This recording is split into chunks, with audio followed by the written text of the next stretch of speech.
तो चलिए आज हम शुरू करते हैं महत्तम समापवर्तक, क्योंकि पिछली क्लास में आपको एलसीएम के बारे में सब बता दिए थे। तो अब आज एचसीएफ शुरू करेंगे। तो यहाँ हम लिख दिए हैं एचसीएफ के बारे में। तो पहले भी हम इसके बारे में बता चुके हैं, लेकिन यहाँ भी याद दिला देना ज़रूरी है, क्योंकि अब पिछली क्लास वाली सब ज़्यादातर भूलना शुरू कर दिए होंगे। तो यहाँ फिर से लिख दिया है, वह बड़ी से बड़ी संख्या जो दी गई संख्या को पूर्णतः विभाजित करती है मासा कहलाती है। जैसे 16 और 24 का मासा 8 है। 16 और 24 का मासा 8 क्यों हुआ? क्योंकि 16 और 24 को वह बड़ी से बड़ी संख्या है जो दोनों को पूर्णतः विभाजित कर रही है। तो 16 और 24 को 8 पूर्णतः विभाजित कर रहा है और बड़ी से बड़ी संख्या भी है। वैसे तो 16 और 24 को 4 भी काटेगा, लेकिन 4 मासा नहीं होगा, क्योंकि 4 छोटा है। वह बड़ी से बड़ी संख्या जो दोनों को पूरी तरह काट सकती हो। तो 8 ही ऐसी संख्या है जो दोनों को पूर्णतः विभाजित करती है। तो इसके लिए हम एक उदाहरण लिए हैं। यहाँ पर देखिए 28, 35 और 56 का मासा निकालना है। तो मासा निकालने के लिए भी दो विधि होती है, गुणनखंड विधि और भाग विधि। तो पहले हम गुणनखंड विधि देखेंगे, उसके बाद भाग विधि। गुणनखंड विधि यहाँ लिख दीजिए, गुणनखंड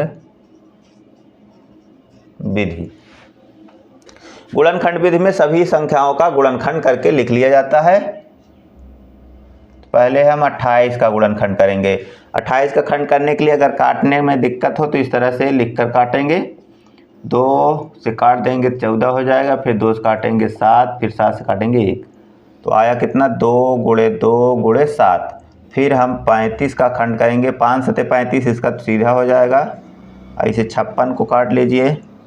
56 का 8 सते 56 होता है, तो 8 का हो जाएगा 2 गुणे 2 गुणे 2, और 7 को 7 ही रहने देंगे, क्योंकि 7 कटेगा नहीं। अब इसी में से आपको मासा लेना है। तो मासा क्या होगा? मासा हम आपको बताए थे, जो अब मान लीजिए इसमें 3 पद हैं तो तीनों में लेना है। 2 पद होता तो 2 में ही लिया जाता। तो तीनों में जो सब में शामिल हो और कम से कम घात वाला हो। यहाँ देखिए 2 बार है, 2 इसमें है ही नहीं। 2 यहाँ 3 बार है, तो सब में होना चाहिए। तो ऐसी एक संख्या केवल आपको मिल रही है 7। तो इसका मासा हो जाएगा 7, क्योंकि 7 एक ही बार है और तीनों में है। अगर 7 इसमें 2 बार होता, इसमें 1 बार, इसमें 3 बार, तो हम कितनी बार वाला लेते? 1 बार वाला। अभी आगे के उदाहरण में स्पष्ट हो जाएगा। देखिए अगला उदाहरण है 120, 160, 200 का मासा ज्ञात करना है। तो 120 का खंड कर लीजिए। 120 2 से काटेंगे, 2 छंग 12 0, फिर 2 से काटेंगे 2 तिहाई 6, 2 से काटेंगे 15 हो जाएगा, फिर 3 से कटेगा, 3 पचे 15, 5 से कट गया। 2 गुणे 2 गुणे 2 गुणे 3 गुणे 5। अब 160 काटेंगे। 160 2 8 16, 2 चौका 8, 2 दुनाई 4, 2 इक्के 2, 2 पंचे 10, 5 इक्के 5। इसका आ गया 2 गुणे 2 गुणे 2 गुणे 2। कितनी बार है? 5 बार, गुणे 5। फिर 200 का खंड कर लीजिए।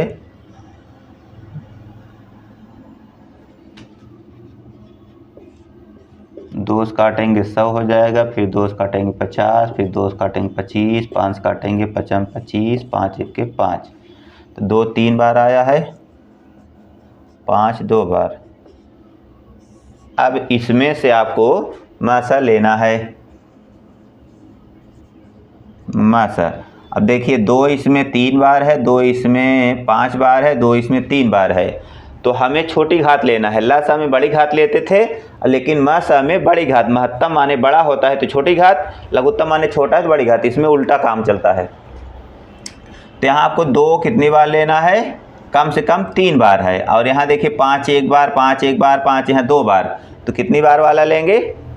1 बार वाला, क्योंकि 5 कम से कम है। ठीक है। तो अब यही आपका मासा हो जाएगा। 2 दुना 4 दुनिया 8, 5 40। ये हो गया मासा। यहाँ देखिए अगला उदाहरण है 2 घाते 3 गुणे 3 घाते 2 गुणे 5 घाते 3 गुणे 7 घाते 2। इस तरह से घात के रूप में दिया है।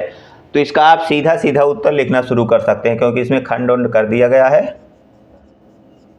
बस 2 घाते 3 यहाँ है, 2 घाते 2 है, 2 यहाँ एक बार है, तो हम कितनी बार लेंगे? एक बार। सीधा सीधा जल्दी से करना शुरू करिए। 3 घाते 2, 3 घाते 1, 3 घाते 4, तो हम 3 एक बार लेंगे, क्योंकि इसकी घात कम से कम एक ही तो है, घात 1 रहता है यहाँ पर। इसके बाद 5 घाते 3 यहाँ है, 5 यहाँ 2 है, 5 यहाँ 4 है, तो हम 2 बार वाला लेंगे, मतलब 5 घाते 2 या 5 गुणे 5 कर लो। 5 घाते 2 मतलब 5 घाते 2 का मतलब 5 गुणे 5, गुणा भी करना है इसमें। इसके बाद 7 यहाँ 2 बार, 1 बार, 7 इसमें है ही नहीं, तब नहीं लेना होगा, क्योंकि हमें तीनों में चाहिए, तो एक में तो है ही नहीं, तो हम इतना ही छोड़ देंगे। 2 तिहाई 6, 5 30, 5 150, ये हो गया मासा। एकदम सिंपल, देख रहे हैं ना। हाँ देखिए, अगला उदाहरण हम लिए हैं 2 गुणे 3 घाते 3 गुणे 5 घाते 4, अगली संख्या है 2 घाते 3 गुणे 3 गुणे 5 घाते 2 गुणे 7। इस तरह से ये संख्याएं दी गई हैं, इसका लसा ज्ञात करना है। तो अब इसमें देखिए लसा भी साथ में चलते रहिए, क्योंकि आपको जब तक मिश्रित प्रश्न नहीं कर लेंगे तब तक दोनों का अंतर नहीं समझ में आएगा। तो चलिए देखिए क्या होगा। लसा क्या लेंगे? जो बड़ी घात होती है, इसके ऑप्शन दिए गए हैं। तो यहाँ आपको बड़ी घात खोजना है। 2 यहाँ 1 बार है, 3 बार है, 4 बार है, तो कौन लेंगे? 2 घाते 4, लसा में बड़ी घात। अब 3 घाते 3 है, 3 घाते 1, 3 घाते 2, तो 3 घाते 3 लेंगे। फिर 5 घाते 4, 5 घाते 2, 5 घाते 1, तो 5 घाते 4, 5 हो गया। इसके बाद 7 यहाँ है, यहाँ 2 बार है, तो यहाँ हम 2 बार वाला लेंगे। फिर गुणे, अभी बच रहा है क्या? 11 कहीं नहीं है, फिर भी आपको लेना ही होगा, मतलब इनमें सब में से सबका प्रतिनिधि यहाँ आना चाहिए। तो 11 भले ही एक बार इसी में है, इधर नहीं है, फिर भी आपको इसमें लेना पड़ेगा, ठीक है। ये इसका एलसीएम हो जाएगा। तो इसमें कौन ऑप्शन सही है? सी वाला सही है, देख रहे हैं ना, सी वाला सही है एकदम। अगर इसी का हम मासा निकालें तब मासा देख लीजिए, मासा भी 2 यहाँ 1 बार, 3 बार, 4 बार, तो हम कितनी बार लेंगे? 1 बार। इसके बाद 3 2 बार, 3 1 बार, 3 2 बार, तो हम एक ही बार लेंगे, क्योंकि छोटा यही है ये वाला। 5 घाते 4, 5 घाते 2, 5 घाते 1, तो हम 5 घाते 1 लेंगे। इसके बाद अब कुछ नहीं मिल रहा है सब में, तो यही तो नहीं हो जाएगा। तो 2 तिहाई 6 पंचे 30, इसका हो जाएगा 30। इसका तो गुणा करेंगे बहुत बड़ा हो जाएगा, इसलिए ऑप्शन इसका बना दिया है इतना ही, ठीक है। तो आशा है कि आपको कुछ समझ में आ रहा होगा।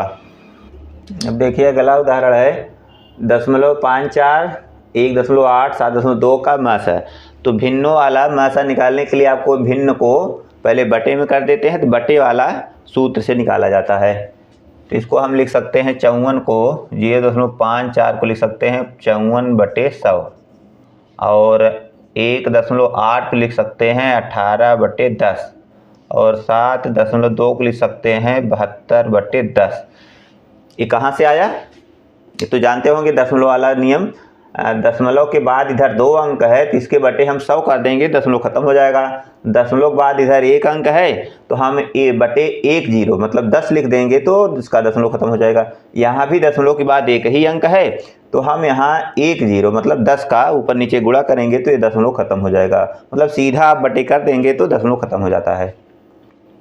अब इसके हिसाब से आपको इसका मासा निकालना है। तो मासा बराबर अंश का मासा बटे हर का लसा, ये सूत्र होता है। मतलब भिन्नों का मासा निकालना है तो अंश का मासा बटे हर का लसा, अगर भिन्नों का लसा निकालना है तो अंश लसा बटे हर मासा हो जाता है। मतलब जो हम निकालते हैं वही अंश रहता है और हर उसका उल्टा हो जाएगा। तो अंश का मासा 54, 18, 72 का मासा 18 ही होगा हमें लगता है, तो हो गया 18, और 100 10, 10 का लासा 100 ही होगा। समझ में आया? तो ये हो गया कितना, 18 में 100 का भाग देंगे तो 0.18, ये इसका उत्तर हो जाएगा। अब 18 कहाँ से आया तो आप गणना कर लो, ठीक है। 54 को 18 72, क्योंकि 18 से ये भी कट रहा है, ये भी कट रहा है, तीनों 18 से कट रहे हैं, इसका मतलब सीधा सीधा उसका मासा 18 ही होगा। अगर शंका हो तो आप गणना कर लीजिए, समझ में आ जाएगा। देखिए अगला उदाहरण है, अंकों की हिसाब से ही अक्षरों का भी लसा और मासा निकाला जाता है। तो इसमें देखिए 12 और 14 तो अंकों के हिसाब से निकाल लेंगे, और अक्षर वाला घात के रूप में दिया है, तो घात आप जानते ही हैं, सबसे बड़ी घात वाला इसका मासा हो जाता है। इसका सीधा सीधा मासा निकाल सकते हो। 12 और 14 में दो ऐसी सबसे बड़ी संख्या है जो दोनों को काट रही है, तो मासा 2 हो जाएगा 12 और 14 का, समझ में आया। इसके बाद a घाते 3 a घाते 2, तो छोटी घात a घाते 2 है, b घाते 2 b घाते 2 समान है, b घाते 2 ही रहेगा, c घाते 4 है, c घाते 2 है, तो हम कितना लेंगे, c घाते 2 लेंगे, बस हो गया मासा। अगर इसी का लसा लेना है तब लसा 12 और 14 का, तब इसका निकालना पड़ेगा। 12 और 14 काट लीजिए, 2 छंग 12 2 7 14, बस यही हो गया। 7 छंग 42 दूनी 84, तो इसका 84 हो गया लसा। और अक्षर वाला a घाते 3 a घाते 2 बड़ी घात, a घाते 3 b घाते 2 b घाते 2, तो b घाते 2 ही रहेगा, c घाते 4 c घाते 2, तो c घाते 4 होगा, मतलब बड़ी घात c घाते 4। तो लसा मासा एकदम स्पष्ट हो गया होगा कैसे आता है, ठीक है। तो आप लोग इस तरह से प्रश्न का अभ्यास कर लेंगे तो अपने आप दिमाग में बैठ जाएगा। तो अभ्यास करना जरूरी होता है। अभ्यासेन विद्या वर्धते, अभ्यास से ही विद्या बढ़ती है, ठीक है। तो अभ्यास करते रहिए। यहाँ देखिए अगला उदाहरण है, यहाँ पर 2a² b² कोष्टक में a + b का होल स्क्वायर, 5a घाते 3 b घाते 3 कोष्टक में a + b का होल घात 3 का मासा ज्ञात करना है। तो इसका मासा इसे सीधा निकालना शुरू करेंगे, क्योंकि गुणनखंड बहुत करना नहीं है इसमें। मासा बराबर, यहाँ देखिए अंक में 2 और 5 है, तो अंक में 2 और 5 का ऐसा कोई गुणनखंड नहीं है जो दोनों को काटता हो। तो 2 और 5 का एक ऐसा गुणनखंड होगा, केवल एक, जो कि दोनों को काट रहा है। तो एक तो लिखो या ना लिखो कोई मतलब नहीं। तो जिन संख्याओं का मासा कुछ नहीं होता है वहाँ एक तो होता ही है, इसको याद रखिएगा। तो एक सबका मासा होता है। तो यहाँ पर a² a घाते 3, तो हम a² लेंगे, b घाते 2 b घाते 3, तो b घाते 2 लेंगे। इसके बाद अब कोष्टक वाला कोष्टक वाले से मिलाया जाएगा, तो ये हो जाएगा a + b whole square, a + b whole घात 3, तो a + b का होल घात 2 रहेगा, क्योंकि छोटा यही है, बस हो गया। एक तो लिखो ना लिखो कोई दिक्कत नहीं, मासा हो गया। चलिए इसका लसा हम निकालेंगे। लसा 2 और 5 का 10 हो जाएगा, a घाते 2 a घाते 3, तो a घाते 3 b घाते 3, फिर a + b का होल घात 3 बड़ी घात, ये भी हो गया। समझ में आया। तो बहुत सिंपल है, ध्यान देते चलेंगे तो बहुत सरल हो जाएगा।